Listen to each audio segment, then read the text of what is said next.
For many people, seeing KEEFE in cuffs and going to court marked a stunning turn in one of the longest-standing hip-hop murder mysteries in history. But for those who have followed this case since the violent night in Vegas, KEEFE's arrest is seen as a long-delayed closure. However, a recent interview with Suge Knight has everyone questioning what they thought they knew. In this video, we will look at Suge Knight's reaction to KEEFE's arrest.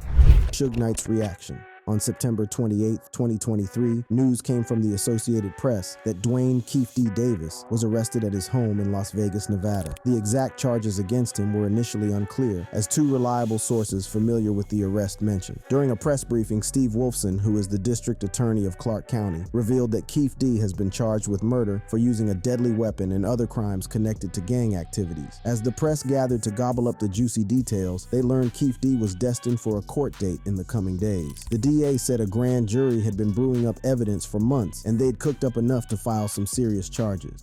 Davis will appear in court in the next few days or so for a hearing to determine his custody status and to set a jury trial date. This grand jury has been receiving evidence for months and has determined there is sufficient evidence to justify the filing of this criminal indictment. A few months before his arrest, Las Vegas police raided his wife's crib. According to the news, they found multiple computers, a cell phone, storage devices, items related to Tupac, ammunition, and 2 containers full of photos. They also discovered his memoir, Compton Street Legend. Shortly after KEEFE's arrest, TMZ interviewed Suge Knight, and his reaction to the arrest wasn't exactly expected. In this interview, many key points and discussions are covered. The interview started with Suge's initial reaction to KEEFE's arrest. He expresses his surprise at the arrest. He mentions that he didn't expect KEEFE to be arrested, and he definitely didn't want him in the hot seat. Tell me what your reaction is to the arrest of KEEFE. Well, surprise number one, because I didn't think KEEFE would never get arrested, nor do I want to see him get arrested. The interview then moves on to his personal relationship with KEEFE. Suge Knight reveals that he and KEEFE were on the same Power Water football team. He emphasizes the importance of getting the facts right and not making assumptions. You know, me and KEEFE played on the same Power Water football team. And whatever the circumstances, if he had an involvement with anything, if he didn't have any involvement with anything, who want to see? I wouldn't wish somebody going to prison on my worst enemy. Then the conversation takes a turn to the Tupac shooting saga. TMZ told Suge that the DA claimed that KEEFE's nephew was the trigger-happy culprit, and KEEFE was in the know. The DA says that KEEFE was in the car with his nephew, and that presumably his nephew, according to the DA, is the one that shot Tupac, and that it was done with the full knowledge of KEEFE. But Suge isn't buying it. He drops a hint that there were only 2 people in the car that fateful night, and KEEFE wasn't the one pulling the trigger. It was only 2 people in the car. And Pac not finna tell the story. I ain't finna tell the story, but I tell you this. And I never had nothing bad to say about Orlando because, number one, he wasn't the shooter. When pressed. On testifying in court, Suge shuts that idea down faster than a Vegas casino at sunrise. He doesn't give a clear reason, but makes it clear he won't sing. If you are called to testify in this case, I wouldn't be. I wouldn't be. Why not? Yeah, I wouldn't be. Why not?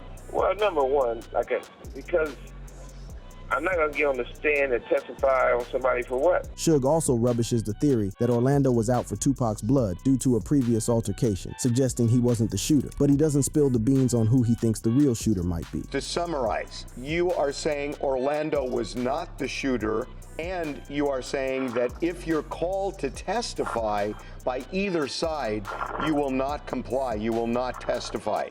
Do I have that right? 1,000%. I wouldn't go, I wouldn't testify.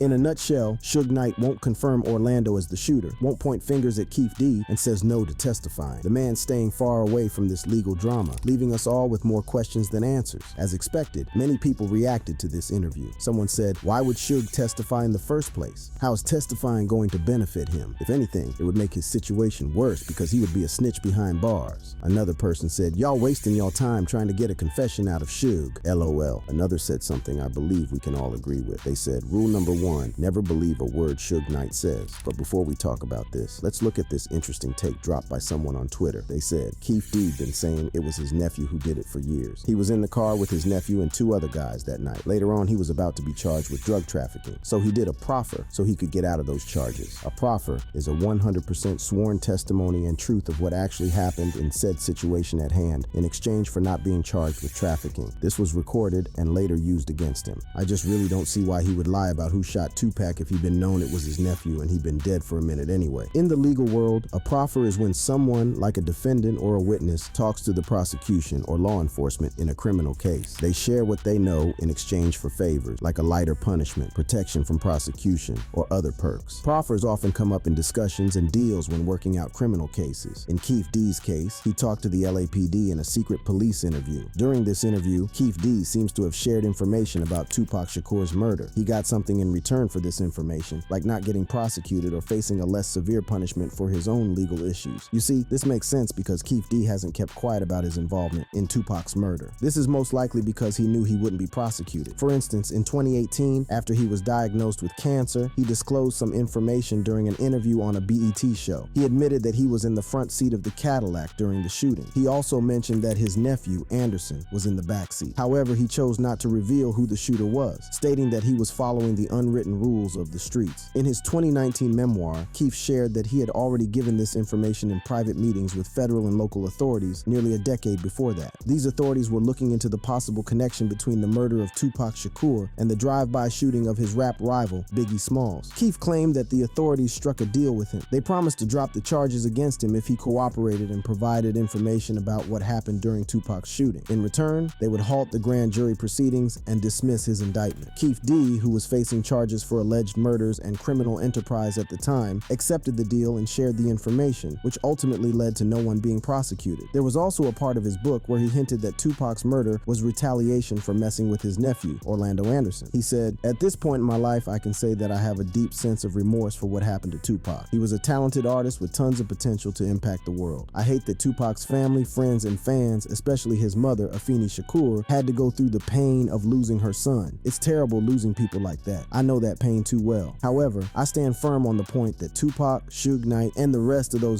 didn't have any business putting their hands on my beloved nephew, Baby Lane. Period. Them jumping on my nephew gave us the ultimate green light to do something to their Tupac chose the wrong game to play and the wrong to play with. Suge and them should have done a better job of protecting that dude because they knew who the we were and the kind of we were capable of. Tupac may not have known, but Suge and his peeps definitely knew. Tupac was a guppy that got swallowed up by some ferocious sharks. He shouldn't have ever got involved in that bullshit of trying to be a thug. However, in a recent video circulating online, KEEFE stated that Diddy paid $1 million to kill Tupac. Diddy has repeatedly denied involvement, but KEEFE D argues that Tupac's death was part of a bigger conflict between 2 record labels, Death Row Records and Bad Boy Records, from the West and East Coasts. He said there were bounties on many people's lives during this feud. KEEFE D claims he wasn't the shooter and suggests Diddy ordered the hit because he was scared of Suge Knight. Another person, Mob James, who worked for Death Row Records, backed KEEFE's play. He said Diddy was scared of Suge Knight and the label feud was like a ticking time bomb. He said this feud led to violence and bounties on people's lives during that time. In his book, Compton Street Legend, KEEFE D talked about meeting Diddy in New York. He said Diddy wanted to deal with issues involving Suge Knight and Tupac. KEEFE D offered to help, thinking it was about Tupac's diss track, Hit 'Em Up, which upset Diddy. In an interview with YouTuber Vlad TV, KEEFE D went further, saying Diddy paid $1 million to someone named Zip for Tupac's murder, but Zip apparently took the cash and ran. People have also pointed to a 1999 song, Muscle Game, where Diddy said, "You see, in this game, only the strong will survive and the weak shall pass." See, a lot of cats think with their brawn, not with their brain, huh? Come on, man.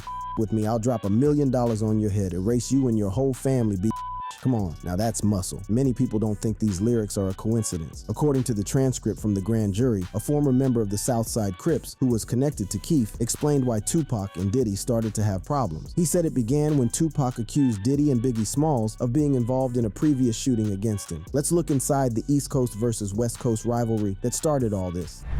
Inside the fatal rivalry. We've heard various stories about the events leading to Tupac's death, but let's try looking at it from the angle of the East Coast-West Coast rivalry. This might help us better understand Diddy's involvement in the conflict and why Suge Knight said Orlando Anderson didn't kill Tupac. In 1994, before Tupac was shot, he had a close bond with Biggie Smalls, and they performed together on stage. Both of them were famous for their bold and smart lyric, but they had distinct personalities when they weren't performing. Despite being shy, Biggie used his music to express his emotions and address sensitive topics, giving insight into his personal challenges. This openness is what made him an exceptional artist. Tupac and Biggie's friendship wasn't just about beats and bars. It was about common interests and heartfelt chats, which helped them grow in the music industry. It also made their public images more intriguing and profound. They were like brothers, brought together by their love for music and a strong connection. Tupac even formed a close relationship with Biggie's family, regularly calling and talking to Biggie's mother. Tupac didn't mind crossing coasts to hang with Biggie, Lil Cease, and Lil Kim in Brooklyn. They'd share smoke and swap stories. In his 2022 biography about Biggie, Justin Tinsley called it an intense, personal, and beautiful friendship. He mentioned that, as young adults, they used to play cops and robbers in Tupac's backyard with unloaded guns. In 1993, Janet Jackson and Tupac starred in the movie Poetic Justice. Tupac and Biggie spent some time together on the set of that movie. However, things changed after Shakur was shot and lost $40,000 in a shooting at a hotel lobby in Midtown Manhattan. This incident had a big impact on their relationship. The night of the shooting, Biggie and Diddy were reportedly partying in the same building where Tupac was shot. Tupac accused them of knowing about the attack in advance, but they denied it. These accusations created a split among rap fans and artists that lasted for several years. Less than a day after the 1994 shooting incident, Shakur went to court for sex assault charges in a wheelchair. The jury then sentenced him to prison for over a year. While he was in prison, a song called Who Shot Ya was recorded by Biggie and it became popular. Tupac took offense to this, thinking the song was aimed at him. However, Biggie insisted he wrote the lyrics long before the shooting and it wasn't about anyone specific. Tupac, originally from East Harlem in New York City, became associated with the West Coast because of his connection to Death Row Records in Los Angeles after being released from prison. On the other hand, artists like Diddy and Biggie, who come from Brooklyn and Harlem, represent NYC-based Bad Boy Records. EDI Mean, a close childhood friend of Tupac, highlights the divisions between these record labels. He called it rap beef. Reggie Wright Jr., the former head of security at Death Row Records, explains that tensions rose after co-founder Suge Knight openly insulted Combs at the 1995 Source Awards in New York. Before the end of the year, Thaw Dogg Pound and Snoop Dogg released a song called New York, New York. This upset people from New York because the music video offended them. The video was shot in the city and showed West Coast artists kicking over a New York skyscraper. The following year, Tupac released the powerful diss track, Hit 'Em Up. He directly went after Biggie and bragged about sexual involvement with his wife, singer Faith Evans. According to Wright, this track is one of the most notorious diss tracks in rap history. He said, "It's still one of the top 3 most diss songs talked about in the hip-hop community as far as rap labels and disrespect to another label and their family members goes." Wright also said the bad blood spilled over into the backstage of the 1996 Soul Train Awards in Los Angeles when Biggie was chosen over Tupac as the opening act. The East-West conflict seeped into LA gangs. A detective named Robert Ladd, an expert on Compton gangs, testified. He revealed that KEEFE D was highly influential within the Burris Street crew, a group related to the Southside Crip, and they were involved in serious drug dealing. Ladd described how he saw KEEFE's history unfold. He went from selling drugs on the streets when he was young to becoming one of the top drug dealers in Compton. Ladd also mentioned that after the shooting incident, his superiors warned him that there were rumors linking it to the Southside Crips, and they expected this to have an impact on Compton. Before the 1996 Las Vegas shootout, there was a situation where Orlando Anderson, who was Davis's nephew, along with several others from the Southside Crips, overpowered one of Suge Knight's bodyguard. Their goal was to take a Death Row Records necklace that Suge had given to his guard. This happened at a mall in Lakewood, which is about 6 miles away from the center of Compton, as explained by Ladd. Wearing this necklace was a big deal for gang members, and they proudly showed it off as a sign of their status. The violence that followed between the Southside Crips and the local mob Peru, a blood syndicate in Compton, caused a lot of destruction. Ladd referred to this period as the 10 Days War because it lasted a significant amount of time. Den Vonda Lee, who was once associated with KEEFE D, said it wouldn't be wrong to call this a war because of how intense the conflict became. In September 1996, rapper Tupac Shakur and his friends and rivals watched a highly publicized boxing match where Mike Tyson defeated Bruce Seldon at the MGM Grand Casino. Later on the same day, Tupac, along with his crew, confronted Anderson. He punched Anderson, causing a commotion. This is a payback for the death row chain Anderson and his friends robbed earlier. After the scuffle, Tupac and Suge, somewhat unhurt, headed to a nearby club in their black BMW. They were in the lead, followed by about 10 other vehicles carrying their friends, security, and fellow musicians musicians signed under Death Row Records. They drove through the lively Las Vegas Strip with its colorful lights, grand casinos, funky shops, and crowds of onlookers. Law enforcement said a white Cadillac with 4 people inside pulled up next to the BMW on a less crowded road near the Strip. Someone in the Cadillac started shooting a lot at the passenger side of Knight's car, according to the police. Tupac was in that seat and got hit multiple times, at least twice in the chest. Suge was only slightly hurt, probably from a shrapnel or bullet graze. Greenidge, a rapper and Tupac's affiliate, talked about being part of the group when all of this happened in front of him. He got scared and ran to help the injured Shakur, but Tupac told him to lie flat on the road for safety because they were worried the shooter might try to shoot them again. During their investigation, the police found a BMW car with about 10 bullet holes on its right side, along with blood inside. This information comes from Daniel Ford, a former Las Vegas police officer who was at the shooting scene. Despite their efforts, the police couldn't find any fingerprints on 7 shell casings found at the crime scene. As part of this case, Dwayne "KEEFE" D. Davis was arrested. He was said to be in the front of the Cadillac with 3 passengers, including himself. Authorities suspect he was directing the operation and providing weapon support. Then, Denvanta Lee gave his testimony during a grand jury hearing. He mentioned that he was serving a punishment for a mall assault when Tupac was killed in Las Vegas. This means he couldn't have personally witnessed the events, unlike his former roommate, DeAndre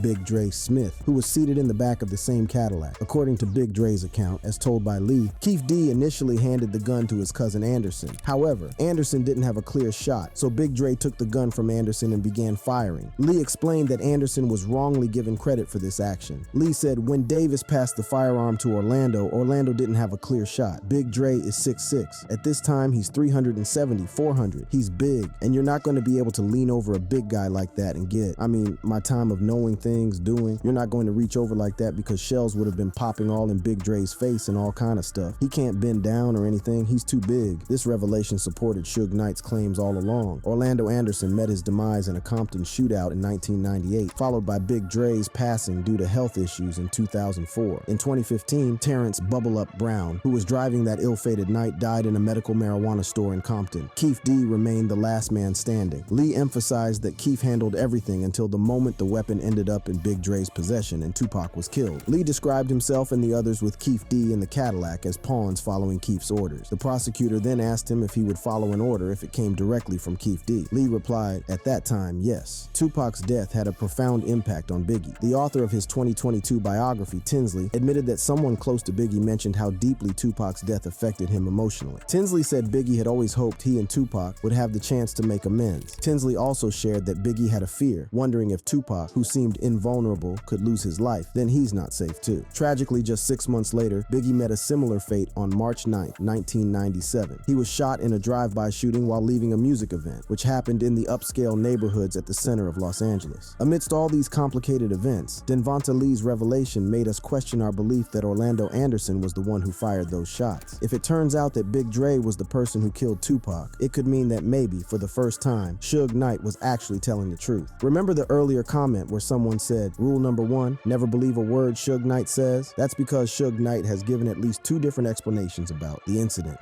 Hip-hop's greatest villain. Back in 2018, Suge declared himself the prime target of the drive-by shooting that claimed Tupac Shakur's life. He even had his own suspects, his ex-wife and the ex-security chief of Death Row Records, Reggie Wright Jr. 4 years earlier, he also said the following words to TMZ. Why you think nobody been arrested if they said they the one that killed Tupac? Because Tupac not dead. If he was dead, they'd be arresting those dudes for murder. You know he's somewhere smoking a Cuban cigar on an island. While Suge Knight ran Death Row Records, he is widely known as one of the most fearsome figures in hip-hop. He's currently in jail after being convicted of voluntary manslaughter. But this is just one part of his long history of involvement in violent incidents. Suge's reputation has been marred by his aggressive behavior, which has often been talked about in interviews and writings. Many rappers and music industry insiders have shared their own stories about him. Now let's look at some especially crazy incidents involving him. In a 2019 interview with Cam Capone News, Big Nas, who worked as a security guard for Eminem, talked about when Suge Knight sent some individuals to cause problems for Snoop Dogg, Dr. Dre, and Eminem. This happened because Snoop had left Death Row Records to join No Limit, leading to a dispute between him and Suge. Suge wasn't about to let him off easy, so he sent 50 henchmen from Los Angeles to Hawaii to ruffle some feathers while Snoop, Dr. Dre, and Eminem were there for a show. Big Nas said, the scariest moment is when we went to Hawaii. When the plane landed, we are greeted by 20 Honolulu police officers, and they told us that Death Row was here. They tried to hem Snoop Dogg up. Suge Knight had sent 50 guys to try to break up the show. When we got there, vacation mode was over. We were locking and loading exploding, putting on bulletproof vests with their wives and girlfriends sitting next to them. We had to have Interscope pick up the tab to put Honolulu police with each bodyguard because of how deep Suge was over there. Nas also said he noticed that the thugs were on the same plane back to Los Angeles. He talked to a few of them during the flight without any problems. Eminem made it clear that he didn't want to work with Suge Knight on this trip. Although it didn't lead to violence, the incident showed how determined Suge was to get what he wanted. But the madness doesn't stop there. In 2022, Outlawz member Napoleon shared his own run-in with Suge Knight. This happened in New York during Tupac's performance on Saturday Night Live. Things got tense when Suge took one of Napoleon's friends to another room because he felt disrespected. Napoleon said, "Suge took one of my homies in a room, and he was mad at something he said. I went in there, and I remember pushing Suge's hand because he was pointing at one of my homies. And when I pushed his hand, then Pac got mad at me." Tupac expected Napoleon to fall in line and side with Suge. However, Napoleon refused, as he knew the violent extent Suge could have gone to. Napoleon also hinted that he might have prevented trouble that night, not just for himself, but for Suge too. This was thanks to the Reaper, his friend's uncle, who was waiting outside, ready to step in if needed. Another scary story about Suge Knight comes from the New York Times and is detailed in a book by hip-hop journalist Ronan Rowe titled The Spectacular Rise and Violent Fall of Death Row Records. The book looks into what was happening behind the scenes at Death Row Records, but this particular story is particularly shocking. According to Rowe, it's claimed that Suge Knight forced a promoter to drink his urine after attacking him with champagne bottles. These allegations describe an incident involving Mark Anthony Bell at a party in 1995. Bell was supposedly attacked for not revealing Diddy's home address. After being treated brutally with champagne bottles, Suge apparently made Bell drink his urine. As strange as it sounds, this incident was confirmed by Suge years later. Fast forward to 2023, and Reggie Wright Jr. was on the Boss Talk 101 Inches podcast to spill the beans on more Suge shenanigans. In the podcast, Wright claimed that Suge Knight behaved disrespectfully toward Liar Cohen when discussing Snoop Dogg's contract. At the time, Cohen was a high-ranking executive at Def Jam Records and was trying to work out a deal with Snoop Dogg, even visiting Suge Knight in prison. However, Suge Knight apparently found the financial demands too high, and it's said that he spat on Cohen's face while in prison. Wright Jr. said, "He comes and offers Suge $7 million. Tell Lior the most that I can get for Snoop is $7 million. Suge never really liked the East Coasters or labels or whatever, and I'm like, okay, Lior, yeah, we got a deal." Suge goes and tells Lior, no. Spits in his face because of how the conversation went at the prison at San Luis Obispo. In the early days of Death Row Records, Dr. Dre called two aspiring rappers, Linwood and George Stanley, to come to the studio for a recording session. However, things changed when Suge Knight showed up. Linwood needed to use the phone, but he didn't realize that he had picked up a phone line reserved for Harry O, a drug mogul in prison helping fund Death Row. Harry O had very limited opportunities to make personal calls. Suge saw Linwood and went over to talk to him. Surprisingly, he gave Linwood a chance to leave without any trouble. Linwood's reply showed he didn't realize who he was talking to, and he said, "Don't be coming at me with all that gangbang.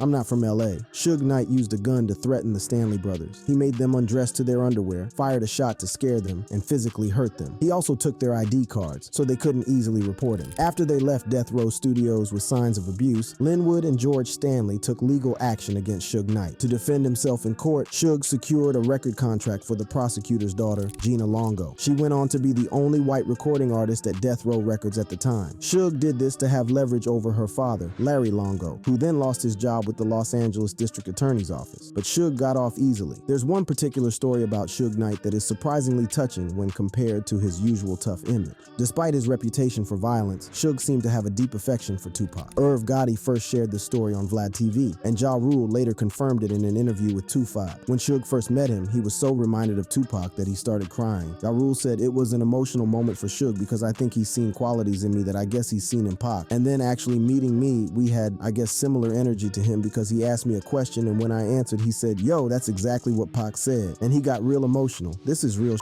Even though Suge is often portrayed as a formidable and intimidating figure, it seems at his core, beneath his tough exterior, he is still a human being. Perhaps there's more to him than what we see on the surface. In January 2015, Suge Knight was involved in a car accident in Compton where he killed 2 men. He then fled the scene. Among the victims was Terry Carter, a co-founder of Heavyweight Records, and filmmaker CLE Sloan, who survived but was seriously injured. Witnesses claimed that Suge had a beef with some folks on the Straight Outta Compton film set, and he intentionally drove into them in a fast fast food restaurant parking lot. Security footage supported this, but Suge claimed self-defense. As if his legal woes weren't enough, in March, Suge's health took a nosedive. He complained about blindness and other mysterious ailments. He also expressed dissatisfaction with his medical treatment in custody. That month, a judge set an initial bail of $25 million, which was later reduced to $10 million in mid-April. There were concerns about a possible brain disorder by July, but requests for further bail reductions were denied. As the trial date approached, there were discussions about a potential plea deal. Suge faced charges related to intentional murder. The situation was complicated, and he was looking at a lengthy prison sentence. Eventually, he agreed to a plea deal for voluntary manslaughter, with the possibility of early release. However, this did not go as planned, and Suge was sentenced to 28 years in prison. This whole situation led to a lot of uncertainty about his future. He appeared trapped in a challenging prison environment, and there were concerns about how he would fare during his time in prison. Suge Knight's release date remained uncertain, and his situation is being closely watched by the public, especially following the arrest of KEEFE D. If you like this video, just tap the card on your screen now to watch more videos about the hip-hop scene.